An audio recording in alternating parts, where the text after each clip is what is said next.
me tehtiin teille nyt joulusesonkiin aivan huikeet tuotteet. Lauri, mitäs meillä on tänään pöydällä tähän jouluun? Noniin, meillä on kyllä pöytä täynnä herkkuja. Ai. Lähdetään siitä, että meillä on täällä ensimmäisenä uutuustuote. Kylmäsavu, katkarapu, salaatti, herkku, missä on savustettua lohta ja katkarapuja kivassa sopivassa suhteessa. Ai et. Oliko siinä niin, että siinä oli, sanoiko mulle aikaisemmin, että siinä on punasipulit tuomassa happoa? Kyllä. Ai, sen mä muistan. Punasipuli viimeistelee ton tuot. Se on sinne myöskin sitä tuoreutta ja pikkusen sitä hapakkuutta ja raikaa. Kyllä. Mitäs muuta meillä on? Ikuinen klassikko, eli katkarapusalaatti. Toimii aina. 55% katkarapua siellä. Paljonko? 55%. Paljon. Mutta eikö se näkki? Se on mahtavaa. Ja on tosi paljon katkarapua. Ja sitten täällä viimeisenä, mutta ei vähäisimpänä, niin metsäsieni salaatti. Ihania metsäsieniä täyteläisessä kastikkeessa, kiva suola ja hapokkuus. Menee mihinkä tahansa kaveriksi. Teille asiakkaille me toimitetaan nyt 2 kilon dynoissa, eli tulee tämmönen 1/2 kenaari teille. Ja sitten voit laittaa sen palvelun tällaisena. Mutta mä luulen, että meidän Laurilla on siihen vinkkejä tänään, että kuinka ne oikeasti kannattaa laittaa, että niitä oikeasti myydään. Noniin, eiköhän nyt aloiteta. Mulla on tässä ensimmäisenä katkarapusalaatti, minkä meinaan laittaa rasiaan ja myöskin koristella se.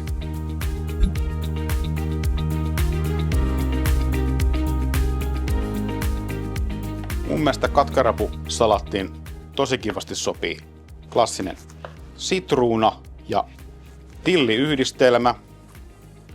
Mä laitan tosta sitruunasta ihan kivan pikkusen tommosen koristeen tuohon. Noin. Ja sen jälkeen otetaan täältä kiva pieni tillin tuppo sinne kaveriksi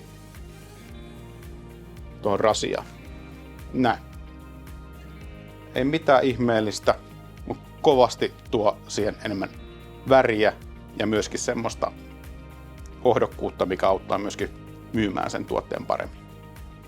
Seuraavaksi pakataan kylmäsavu katkarapusalaattia ja siihen olin suunnitellut koristeeksi pikkasen tuoretta timjamia, limeä ja sitten kirjolohen mätiä. Tuo pientä luksusta myöskin siihen myytävään annokseen.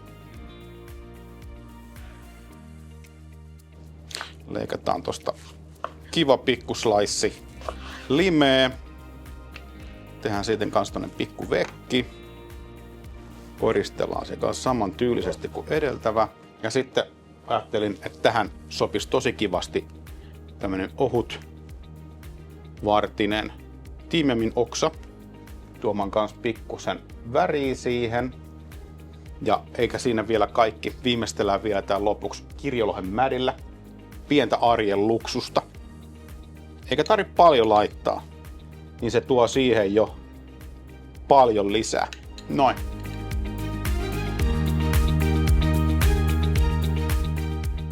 Ja viimeiseksi ruvetaan pakkaamaan metsäsienisalaatti. Ja mä ajattelin, että siihen sopii erinomaisesti kaveriksi ruostettu appelsiinikuori ja sitten pikku rosmariinioksa.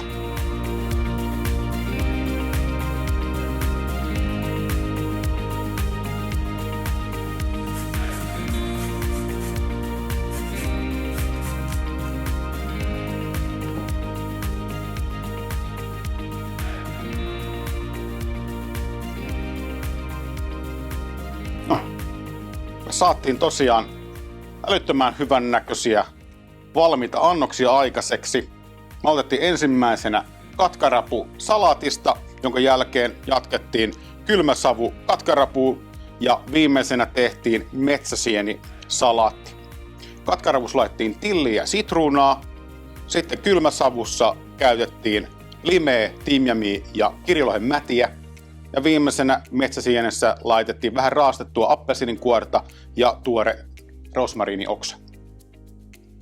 Aika näyttävän näköisiä annoksia ja varmasti paljon myyvempiä. Eikä muuten mennyt kauaa aikaa.